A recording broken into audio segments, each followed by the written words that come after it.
And hello, witches. Hi, witches. How is everyone tonight?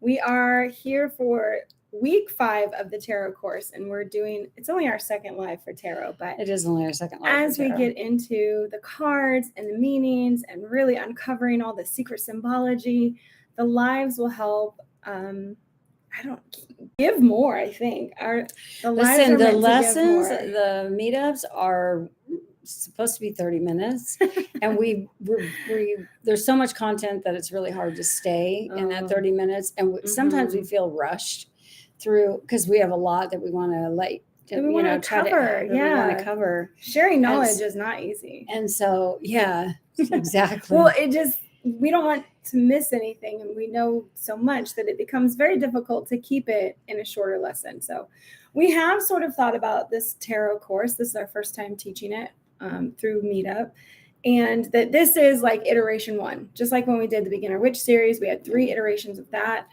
and we're also thinking about that there's like tarot level 1 and then tarot level 2 and then maybe even tarot level 3, just because the symbology and the history of the cards and the messages can get so incredibly deep and off track from the card. But it does add, what do you think it adds to know like the history of the card and all the symbology, not just a little bit of it? I love knowing it, but I think one of the things that that you told me this week was like to look at the card and study the card and say, what does it mean to you? What's the story that you can tell about the card, or how do you connect with the card? And I plan to spend time with each one of the cards doing just that, like really, especially with the knowledge that I'm gaining and have gained since I've been studying now for like all over the summer, and we're building the course and all that.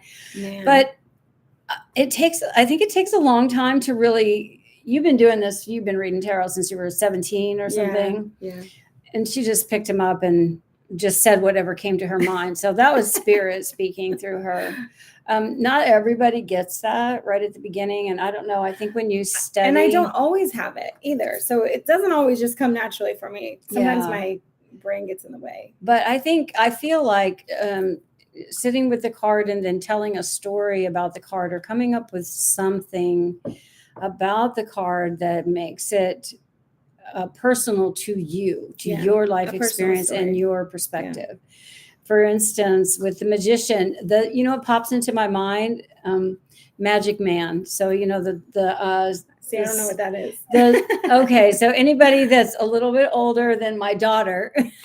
Anybody that's a little older than 42, I guess. She would remember, because I always played music, and we were always rocking out in my house. So she probably, if she heard this song, Magic Man by heart, she would know she would know it when she heard it. So anybody else who knows that song, give me a thumbs up, or else am I just out here all by myself, the only one that knows heart and Magic Man. I know some heart songs, but and Shelly remembers. Thank you. And Carla, hello, Carla. We just want to stop and say hi. Yeah, we're gonna say hi. Yeah, Tracy. Hi Tracy. Hi Kristen. Shelly and Carla. Hi, you guys. It's good to have you with joining us tonight.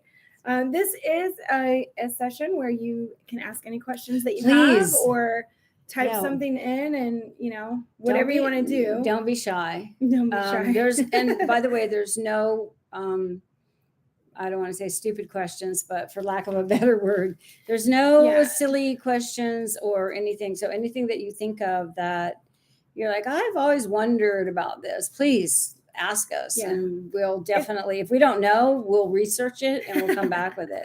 And it'll be next week. None of your business. Hello. But it's like getting clarity, right? I forget who none of your business's real name is. Oh, it's not Selena, because Selena's somebody else. Selena. Well, we have Monica, who's none of your business. No.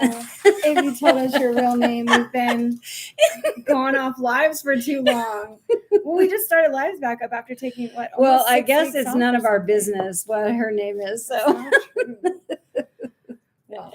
So to sort of recap for Monday, we did go through the elements of the Wands and Cups. And when Kat and I were discussing this 2 hours ago, she goes, so what are you going to say that, what else are we going to go over? And I said, well, one of the things that we said we might talk about try to convey is the progression of scenes within each suit, and how, I'm going to say, like I said before, but I'll explain it better, how by adding one more of the suit to a card doesn't mean that you're getting more of that thing, and you're not necessarily adding complexity of more water or more fire, but you're adding on another lesson, you're adding on another experience of it. So as the cards progress, the way that I think of it, where you go from having a single wand to, maybe here's the 7 of wands, it's not that you're getting like 7 more fires, 7 times the energy. Right. It's about that I think about it as the experience of going through things and having the lessons that you've been through now 7 times, now 8 times, now 9 times. So it's more like a checklist of lessons, in my opinion, of the cards, where it's like, okay, I've got that lesson. All right, I've got the 2 of wands lesson. Instead of like, here's 1 fire for you to handle, here's 10 fires for you to handle. Because it is something that we talked about with the 10 of wands, saying like, if you can imagine having 10 fires, 10 burdens in your hands, imagine those wands were on fire. Right. So they're like the element of fire. And you're trying to manage all of those. That's pretty, sounds dangerous and burdensome and smoky and hot and hard. And it's Amy. Why did we see that at the same Can time? you write that down so we don't forget, please? Hi, Amy. So Hi, sorry. Yeah. Well, so Jamie mentioned a couple of minutes ago about there's so much symbology in the cards, right? So not only do we have the cards themselves and the motifs and the repeating patterns and all of the things that, but we also have other things which we don't delve into in this course, like numerology, the numerology that is involved in the cards. As an example, all of your 2s, if you were to look at all of your 2s together, you would see a card that's representing your 2. Okay. You would see a card that's representing duality or balance or harmony. So that's what your 2s are. And all of your, I don't have the other cards out, but if we looked at all of the 2s, we would see that. We know that with all of our aces, with 1s and numerology. She's saying 1, not wand. I'm saying, yeah. Uno. Yeah. So this in numerology, 1 is this is a beginning. This is the beginning of something. And 5s. Okay, pull out your 5, because I didn't know this, but when we were studying over the summer, because we went to like a class, and it's like the 5s, when you get to the 5 and you're in the middle, and remember, you're in the middle of the line of cards. And if you think of them, if you lay them out and you think of them as a film strip and you progress from one to the next, when you get to 5, every 5 is a challenge. There's a challenge in there. Notice that when you start looking at all of your cards together, you're going to start seeing these synchronicities, and it's like, oh shit. That was something that I never uncovered before. And we took this chance, and I got to say, at first, you guys, just because it was probably arrogance, or I don't know, maybe I don't always like being around people sometimes. Like, it's just a lot for me. I was like, I really don't want to go and sit through this class, but I really think that I could learn something. Like, I'm opening myself up to this uncomfortable situation to see what I can learn. Is this when we went to the tarot class? Yeah, when we went to the tarot class, like I told Kat I would do it. Absolutely. I'm like, I will support. I'll be there because we're building this thing. And I really gave her, like, it was her idea. So she had the reins. And I'm like, I'm just along for the ride. She's just here for the ride. Yeah. I'm like, I'll guide and direct where needed. But I love that she's explained it for herself. But then when we went, probably the first hour, this was me. I'm like, rolling the eye. I'm like, oh man, I'm not going to be able to keep up with this for 4 weeks. This is tough to listen to, just because it wasn't giving me anything new. Well, then by the second class, we did start to get new stuff. And I was like, okay, see, you got to continue on with the thing that makes you uncomfortable, or maybe you think you know what's going on, and it'll surprise you. The universe will be like, bam, here's something you weren't expecting. And so I really appreciate that lady who did the course, and it was really fun. There wasn't a ton of new for me, but it was fun to go and be around other people learning tarot and see their questions, and like it gave us more inspiration to do this for all of you guys. So definitely, well, there's just so much. And so Shelley says that the 5 of Pentacles is the bane of her existence right now. Oh, wow. So there's a lot. We haven't talked about Pinnacles yet. We haven't got into this sign, but that's Yeah. okay. Just because Shelley mentioned it, Yeah. I want to show what the Five of Pentacles is. So this is like people out in the cold, beggars and potentially homeless, and It's hard times. It's hard. It's hard times. It's hard. It's So, all right, off the top of your head, because it's been a while since Kat, like, I think looked at this card and really did the background research and stuff on it. mhm. What can you remember? Like, you are going to be live now interpreting this card for everybody. And go. Okay. So first of all, let me tell you what is. First of all, I want to describe the scene because the scene is really important. Why is it important for you to describe it? The reason that it's important is because you need to know the context. So first of all, we have what appears to be a church, like with the stained glass window, right? That's what you see. And that's what I see. Yeah. And then with the stained glass window, and so we have these people that are out in the cold. So you've got an organization or whatever, the church, who is, they're supposed to help people, and yet these people, they're out in the cold, and they, one guy is on crutches and the other one, they look homeless, barefooted, they're broke. So what I see tattered. is like, the church is like, yeah, we have this means to help you. And I don't know if it's the church necessarily, but in this is what I'm taking from it. We have the means to help you, but we're not finding you worthy. So we're just leaving you out in the cold. So that is my interpretation of, like, you're on your own here. You are on your own. Nobody's going to help you. You're going to have to get to the next. So you now your turn. All right, but wait, I have to point out something, because Kat was raised Catholic and threw that religion to the side of the road and put them out in the cold like this, because she had, this stuff that went on in the church just did not vibe with her. That's how we'll leave it. So it's interesting how you talk about the church saying you're not worthy. Did this experience actually happen in your life, or did you feel this way within that religion? No, what I see is, what I see in a lot of religions is this very, where it's supposed to be like Jesus was, where he helps people, and it's very giving, and he doesn't care the color of your skin, how poor you are, if you're a whore or whatever, the Bible stories that I grew up on. Yeah. Jesus was like, you're worthy of, he washed the whore's feet, the Magdalene. I love that you just keep saying whore. The whore, yeah. So Mary Magdalene, I believe she was a prostitute, and Jesus washed her feet. So this is about. I did not send my children to church, because this is how against religion I became in my, by the time I got into rearing my children. Because I'd been forced to go. So I never really connected with it. So my kids don't know. If you tell them a Bible story, they're like, I never heard that before. Well, it's a problem sometimes, because a lot of other people have that basic knowledge, but I don't. But I think, to answer your question, so first of all, I want to answer your question. I think what we see today is a lot of judgment going on, where churches are supposed to be open to everybody. They're not doing that anymore. They're sort of like, well, if you don't believe what we believe, or you don't do, and I'm not saying they're all like that, but I sort of stay up on the news. I read the news all the time. So you're like, there's not the help. There's not the help from the communities of churches. And I'm not saying all of them, because I'm sure there's some really great ones out there. They don't help people like they used to, especially if you don't believe like they do.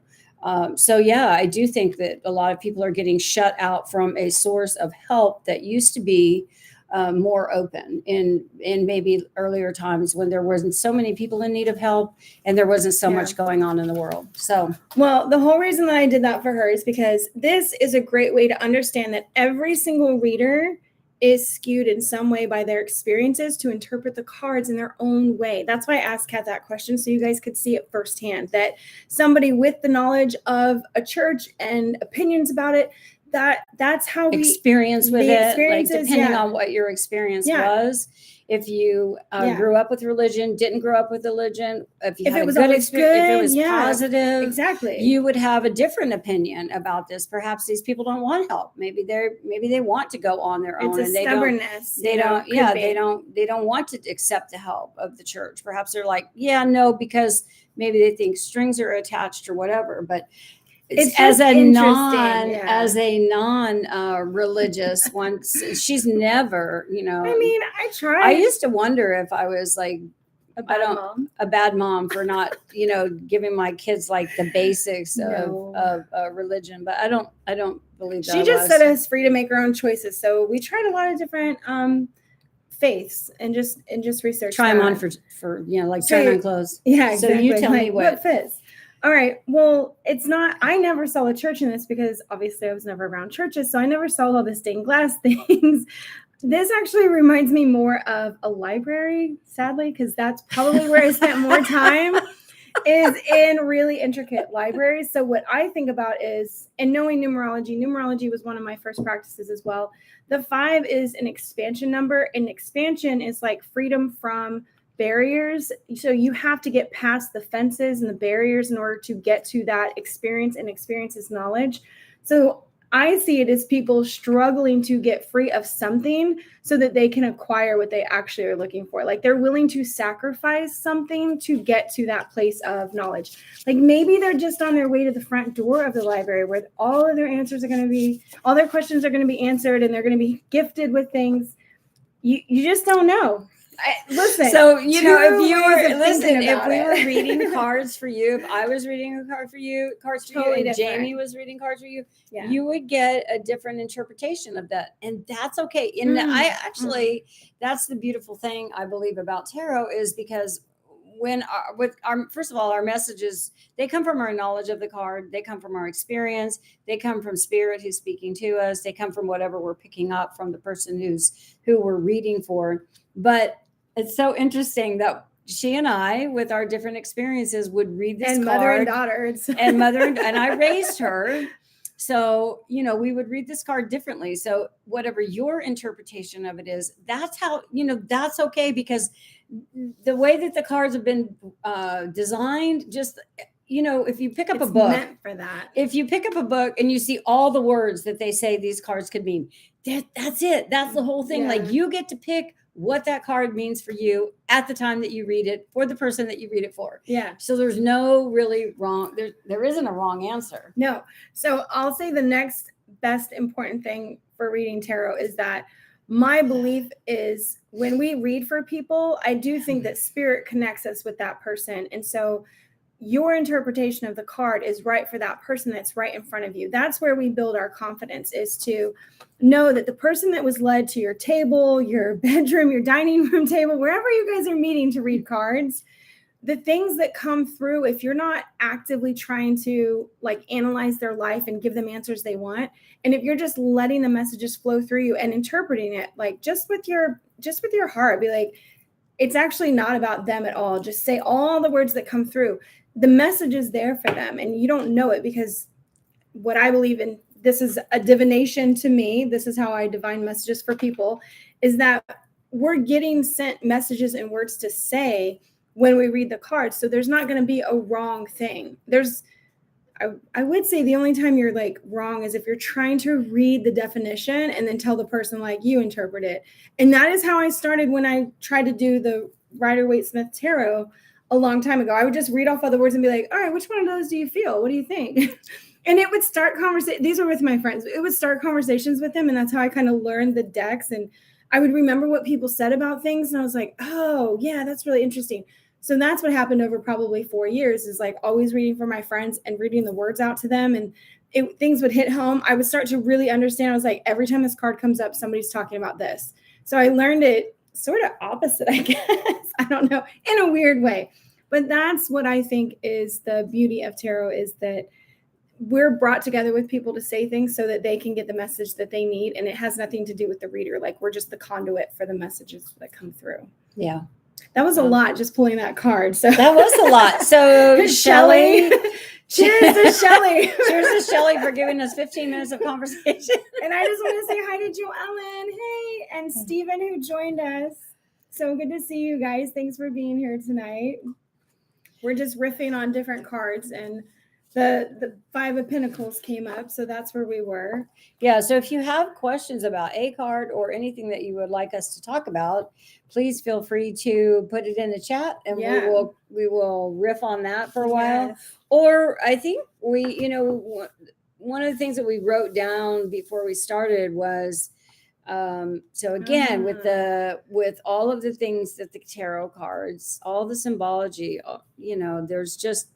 there's not only for numerology, then everybody. we Yeah. have astrology. Yeah. That is tied. So there's all these like systems, and they're all connected through the tarot.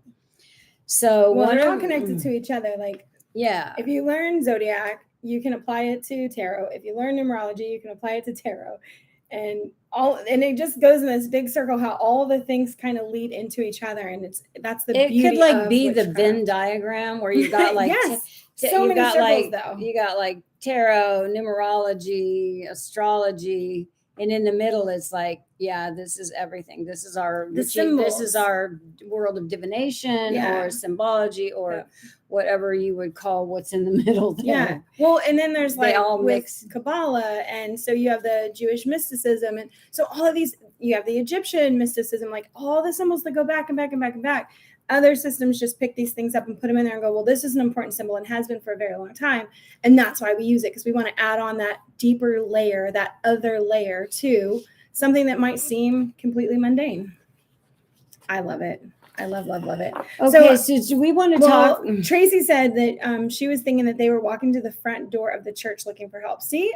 I'm thinking like, you know what? So I think, so you know bit. what, that I'm just intuiting here, Tracy.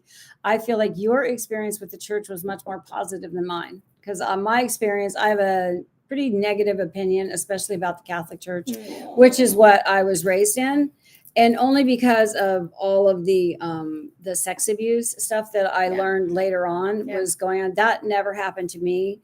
But it made you lose faith in a system. But it did make me really sad and angry for all of the people, because I know this stuff, I was going to Catholic Church in the 60s, in the like 65 to 69, something like that, where I was doing we were in catechism every Saturday.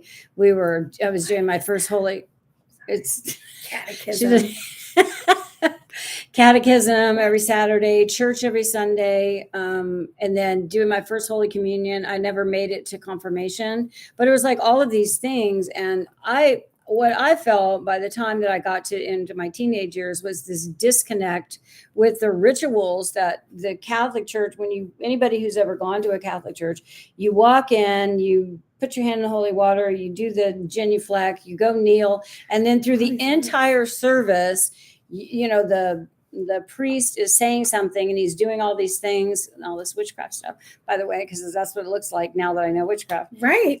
On an altar with the body and the blood of Jesus Christ and all of that. And he's reciting things. He's reciting. Incense. And then the parishioners are reciting things back to him. So it was like all this ritual. So there wasn't this connection that there should have been with the spiritual side of it. I was lost on me just on that. And then of course, then we learned about all the terrible things that have gone on with the priests, with the pedophile priests that they covered up. Not just that, just really hardened your heart.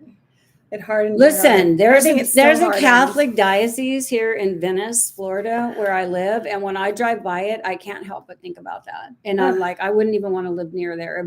That's how much it bothers me. You. Yeah. So. Well, I think it's a really great time to talk about Kat's a water sign. She's a Scorpio, and it's really cool that you said that that aspect didn't give you what you were looking for, because the Scorpio, I don't even know what you call them. I don't know if it's a motto, but for Scorpio, it's I desire. That's like their statement, right? And first of all, let's back up and say that each one of the 12 zodiac signs has a statement, if you will. Motto. Yeah, it's not a motto. It is like, it sort of describes who they are. So with Aries, it's I am. Yeah. And Leo is I will. Sagittarius is I aim, with the bow. Get it? Cancer, if you know any Cancers, I feel. No talking shit on Cancer. Scorpios, if you know about Scorpios, I desire, because you know what we're known for, you guys.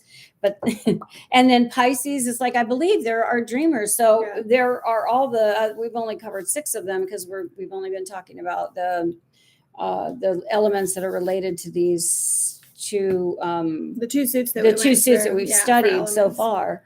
But hers is about intuition. So the I desire part of that is about her intuition. Like it needs to have something that connects without reason. Intuition is that you have intuition, and it bypasses your logical or rational brain, and you just know. You're like, I don't know how I know. Didn't read it anywhere. Like nobody told me this. I just know. That's what intuition is. And so I think that finding a spiritual practice or whatever kind of practice you're looking for as a Scorpio, it really has to connect with you for no logical reason. Like you're just going to know when it does. And that's your intuition side of it. Yeah, definitely. Well, and I would say that developed at about age 10 when I was like, all of a sudden I became very rebellious as really young. And I think that was because I wasn't getting the, what I needed from the things that were being presented. You weren't being to me. nurtured in your spiritual way. And as a water sign, probably all signs really desire this, but I know that for the water signs in our family, we need that nurturing, or we just walk away or run away, or, flip everybody the bird and hitchhike across country. So one of the things that we didn't get to in so Amy, I just want to, first of all, before we get away from the chat, I just want to acknowledge that Amy said that, and I hope this is okay that I read this, Amy, but she said public, she was also raised in Catholic schools and she tossed them into the cold and didn't raise her children in the church. Right. Give them options. I think there's something to be said for tradition. 100%. I like the idea of tradition. We didn't really grow up with any traditions. Every year we just made a new one, except when it came to Christmas. We decided that all of us love Mexican food so much that we never did turkeys or hams. We did enchiladas every Christmas. We're from Southern California. The Mexican food there is really good. We love Mexican food. And my son, who was not raised in Southern California, who was raised in a little tiny bit in South Carolina and then mostly in Florida, loves Mexican food too. So the 3 of us, 2 Scorpios and a Pisces, like anytime we get together, we're like, Mexican? Yeah, definitely. Let's go. It's never not a good time for Mexican food. Never.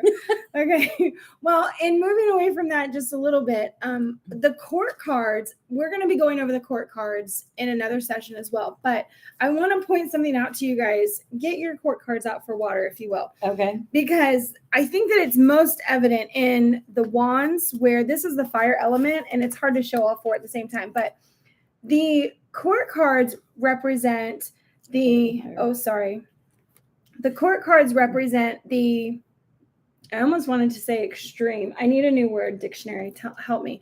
But see how their landscapes are completely burnt. There's no fertile ground. They're all very dry and arid. It's like they're scorched by the sun.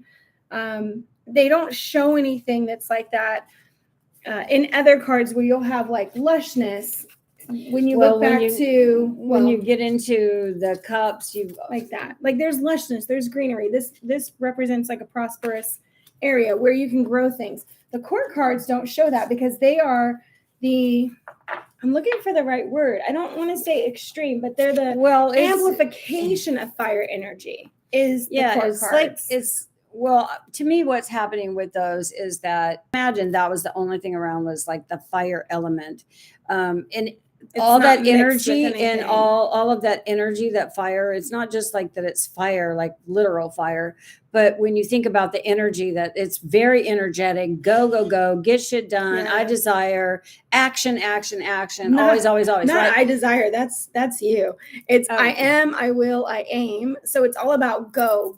It's stand your ground. Shoot. It's that kind of energy of getting shit done, right? With the fire element. It is. And so they sort of leave, I feel like they sort of leave this like scorched earth behind them because they're so focused on whatever the goal is that, and in fact, Aries, I am is goal, intentions, and vision. So that's where their focus is. So what they're missing, what they need in their life is they need some water. They need because some balance. water helps balance them.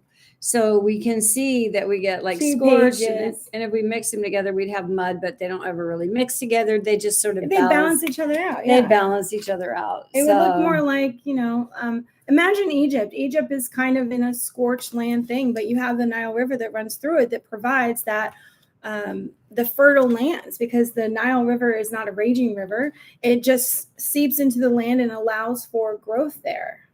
Yeah. So your cards are also all completely water. Yeah. And getting into the court cards, it was definitely something that Kat and I have both struggled with as far as, what do I say about this? This is supposedly it's a person in your life. It's like, oh, I see. They're this harder person. to interpret, I feel, because there's like a person, and what are they doing? And you don't really. Well, they're standing for if something, you're, right? If you're It's comparing not like them, action. if you're comparing them to something else in a scene, you actually can intuit what's happening in the scene. Yeah. So the happily ever after of this particular card, Right. of the 10, they're harder to intuit messages from, for sure. The success, maybe this is success, business success, or acclaim. So the court cards, I feel like and we're going to study court cards, I think, in week 7. So next week is 6. After that, we'll go over court cards, but it will be a lot because it's a lot. It's a lot to go over. Tarot's big. We're going to be going over the 12 We're cards trying together. to break it down for you guys to help you, but just know that taking it little bits and spending time with it, and over time you will gain a better understanding. But you'll gain confidence and comfortability. Yeah, for sure. But it definitely takes spending time with them and reading for yourself or reading for others if you can, whenever you can. Okay, I'm going to go back to the court cards that I want you guys to see. On their clothing is a salamander. This was one thing that I did learn from Our Lady. Do we remember her name? Denny, Miss Denny, Teacher Denny, Tarot Denny. I don't know, but she's here in Sarasota. So she talked about, or maybe it was you actually. I might be. No, it was her. She talked about the open tail versus the closed tail, right? Mm-hmm, yeah. So it's really interesting when you look at the court cards for wands that the tails on the clothing, some are open and some are closed. And now I forgot what I was going to say about the open versus closed tail. I think closed means that it's more. Yeah, it's focused. Like he's come full circle. Yeah, he's come full circle. Where they're not really. I think when the salamander is not, when it's got an open mouth, he's got more learning or something. So I think that's what. So on here, there's different symbols for fire. So the salamander, you've got the lion. But I really wanted to tell you guys the story of the salamander. So if you don't know, this is a cool story. Such a cool story. It's to help you remember these court cards. The salamander does not live anywhere where it's hot and fire. No, they actually live in water. They're amphibians.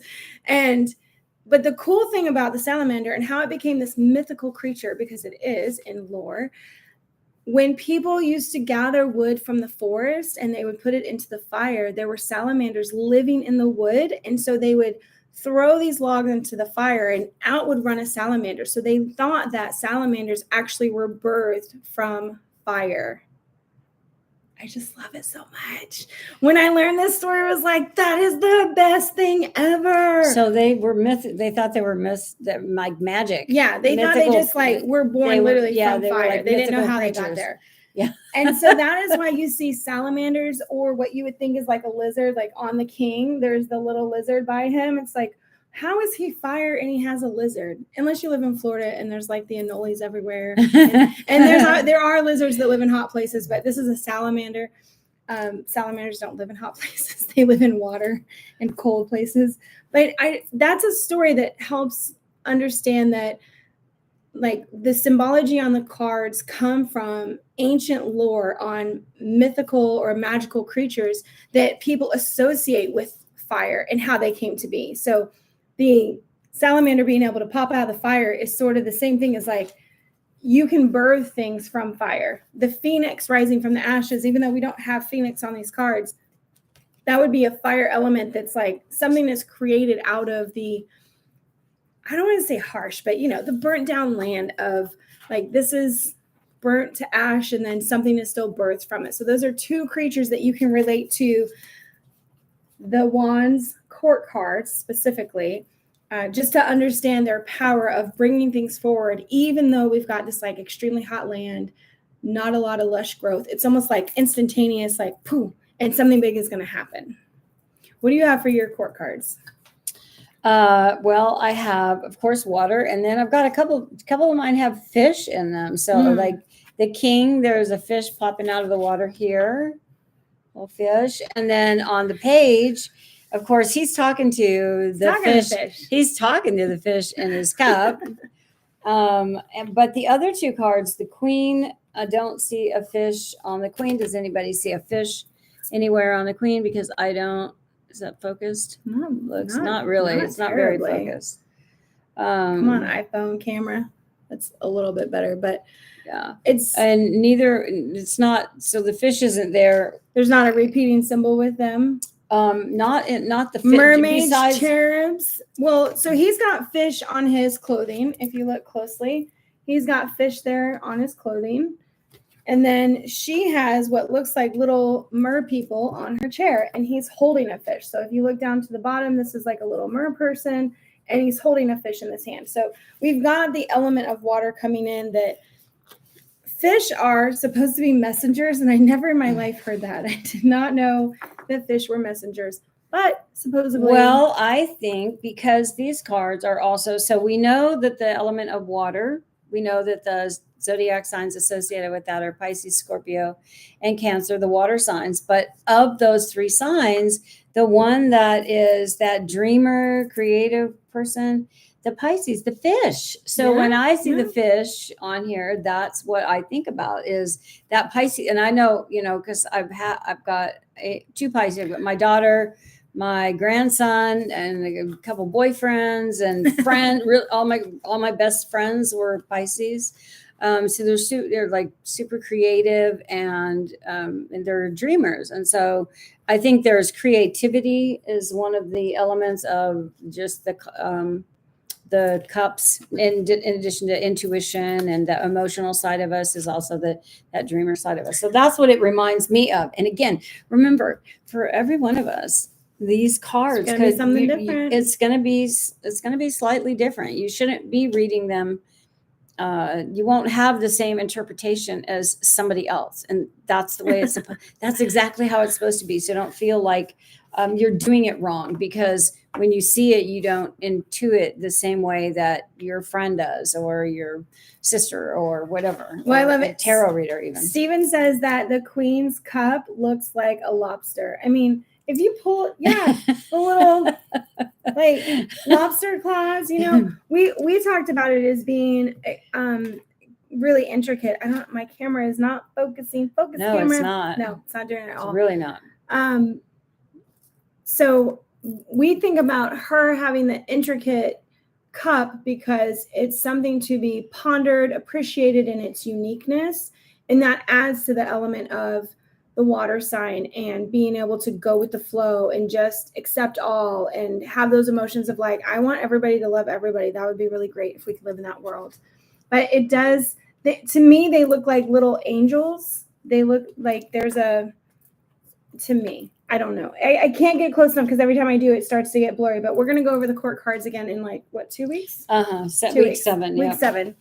We'll be on week 6. Well, I believe that the Queen of Cups is ruled by Scorpio. I think I have that written down somewhere. So it's intuition and desire? Yeah. So what she's done here, to me, is she's manifested this really ornate cup for herself. And so she's admiring what she's brought to fruition with her mind. And that's the desire. Yeah. I want something and I'll have it. So that's my interpretation. I love it. What's yours? If you're watching this. All right. Well, I'm going to have a really funny one. The little mer people. Yeah. I got to go there. Okay. She's going there with the mer people. The Little Mermaid, and how she desired to walk on land, even though she was a person of the ocean, and all her little trinkets that she kept in her cave and creating stuff. And like, what's this for? And just always trying to gain insight into the things that she could not understand. That's what the Queen reminds me of, that she's like, for me, it's contemplation over this unique thing. Like, I want to understand this. I want to know more. So all I can hear is Ariel singing. Exactly. And I just want you to know, when Jamie was a little girl, that was like her favorite movie in the whole world. And then Lion King came around. Movie and for like years. I don't even Yeah. know. And you It probably was that or Lion King, man, Oh my gosh. They battled Lion for King. TV time. Oh my gosh. Yeah. on VHS. I'm pretty sure she wore that tape out, that VHS tape out. It was really hard to let that go, you guys. I'm telling you. I had that thing for so long. Like, She's holding a scorpion, not a lobster. Oh. Is she holding a scorpion? So Steven says she could, well, it she's could look holding like a scorpion, not a lobster. And so the shape of it could look more scorpion-like. Well, they look like angels. Look, That's close. what I said. Yeah. Oh, okay. Yeah. Yeah, they're angels, is what they are. But from Either a way- distance, they sort of look. They got this claw thing going Yeah. on, so they could be the claws of a lobster, a scorpion, which I just love that. But, Well, that's so. like the crayfish on the moon. Yeah. right? Yeah, the crayfish on the moon. Coming out, the lobster, crayfish, whatever you want to call it, Mhm, mud bug. Mhm. But it's so fun to. That's why practicing with the cards and looking at them and like revisiting them, you'll always see something different, and you'll notice something, and it'll click with something else. So what I think or feel about the universe, and as we get into new tools that we use to better our lives, better other people's lives, is things you start to have synchronicities that line up. So it's like this. We'll say something tonight that we're talking about the crab, the scorpion with the queen of Fish cups. and the dreamer, and then So all the things, Mm-hmm. and then like 2 days later, you guys are going to hear about something, and it's going to connect with you, and then you're going to be like, "Oh my gosh, that's what I saw in that card," and then everything solidifies for that one card. Now, just imagine that happening for all the cards eventually over time. 78 cards, which is why it's so huge. Some of them you don't need that. Some of them just come naturally, but others you really spending time with them and looking at all the intricacies to accept the message that you know is right for you, that you would repeat to yourself, repeat to somebody else, say what you think it's about. And just remember that you're not ever wrong. Like that's what builds confidence, that whatever you're thinking it's about, there's somebody out there that needs to hear that exact message that you're thinking. Mm-hmm. That's how I perceive it. Okay. We went over, yeah. I'm not sure if anybody wants to know anything else about my mom calls them the pip cards, which in all my years of I read it tarot, in a book. I know, I love that. Well, you've got court cards and you've got major arcana, but when you just say minor arcana, then what? So the minor arcana then is split up between the pip cards, which are ace through 10, and the court cards, which they call some tarot interpreters call the court cards the royal family. The royal family. And they really are, they really do represent people and their sort of personality traits, or it's their characteristics. Yeah, characteristics. So I think the difference between 1 through 10 and then the court cards is pretty big for me anyway. It is because all of them, you could look at the court cards in any of the suits in a sequence and you could tell a story from one card to the next. And this is actually a really good way to practice, is to just lay them out and make up a story of what's happening, going from, well, first this happened and then we got together and this. So it's like, it's a good way to practice with the cards, and it's fun. And it's also fun making up the stories. The creativity of it. I don't know. Yeah. So when Kat was first looking through the cards, and we did talk about doing this course, I told her to think of the cards as still scenes from a movie. So imagine there's a movie that's built and it's, based on your suit. It's about transformation with fire or whatever, water. It's about your emotional connections and your relationships, etc. Then what does the film look like if you were to lay all these things out? What is happening to the character that is like a still scene? It doesn't mean that they have to be in the card, but they're experiencing the scene. And what would that look like for you? So I think that little exercises like that at least get you thinking outside of the box, away from books, helps, because now you're associating your own ideas and symbologies with the card rather than what a book says.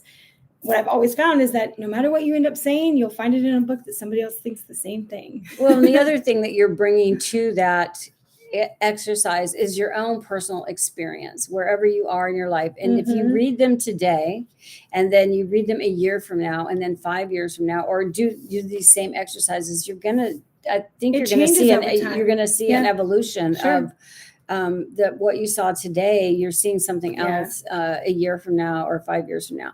You Yeah. shouldn't be, at least according to Denny, who was the lady, the tarot. Our awesome little tarot teacher. Yeah, our so tarot cute. teacher that she actually did a really good She job. did a good job. I liked it. We were Yeah. pleasantly surprised with Definitely. the way that she presented them and the stories that she told around them. She did a good Yeah, job of she did. explaining them. Anyway, she said, you shouldn't be reading the same today as you're reading 5 years from now. It Right. should evolve It over should time. evolve. Yep. So, Well, okay. I love that. I wish that I had written more down when I was younger as far as what I thought about the cards and how I interpreted them, because my messages were very short a long time ago, and now I could elaborate in a lot of different ways. And that's because of your experience. You were It's 17 when you started experience, reading. yeah, I mean, you were a it's- kid in high school. what? I was grown AF. What are you talking about? Every 17-year-old Every is grown 17-year-old They know kid thinks everything. they're adult. I did too. I was like, I'm grown now. I'm We out of my know own. everything. I know everything. Yeah. But And we've got a 17-year-old in the next we room. do. He A knows everything. Too, 17, a Scorpio who's 17 yeah. years old. Yeah, exactly. So, So. I pawn him off on my mom as much as I can. Like, go be with your kind.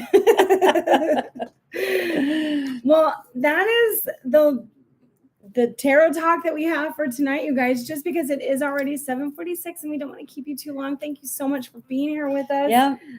We love this. Oh, the banter. I love it. And I just want to say, so Stephen says that the Scorpio is ruled by, or I'm sorry, the Queen of Cups is ruled by Scorpio. So that's why he thought of the scorpion figure. Okay. And I think that you can see it in all those ways. It definitely has the shape of a sea creature of some kind, or Mhm. yeah, Scorpio is weird like that because it's like I live in the desert, Did but she I'm just a call me water weird? sign. Me Yeah. and my kind. Your kind doesn't know what they're doing.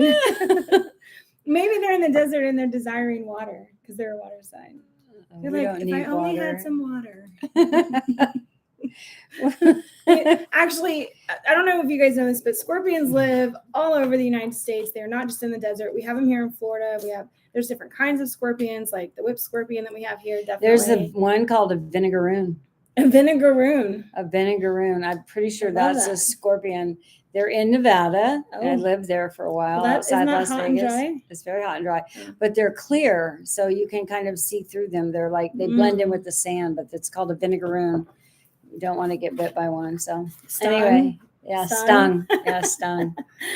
All right. Thank you All right. so much. Thank you guys for joining being us, you here. We guys. hope you will- got some knowledge that you didn't have before, or we send you or just got entertainment on a quest to learn, Mhm. or that in the next few days something we said will just resonate with you in some kind of way because of the experience that you have in your life. Yeah. And we will be back here next Thursday night. Next Thursday. So if you 7 have p.m. questions, we're here to answer those, here. or we'll just riff on whatever. Yeah. Yeah, because Next week is Pentacles and Swords. there you go. I Pentacles was and wondering if she Swords. would get it. Yeah. Pentacles and Swords. We got Air and Earth next week. Air and Earth. Yep. And the puppy Yeah. is ready to go for his walks. So And we gotta get swords, if you just look at so if you ever just lay out the 1 through 10 or ace through 10 on the cards, on swords, you will see that swords are one of the hardest cards because look at all the things that happen in swords. So just check that out, get familiar with it, or look at them and go like, oh my God, she's right. that. There is a lot of hardships in the swords. And maybe that's our mental, because we like get wrapped up in our mind Mhm. with stuff and we think about it and then we make it we turn it into something. We make life harder by thinking too much. If anybody's ever felt We that do. before. We definitely do. All right. Thanks All for right. being with us. Bye, you guys. Bye, We'll witches. See you next week. See you next week. Oh my gosh, you want to go for a walk? He's ready. Oh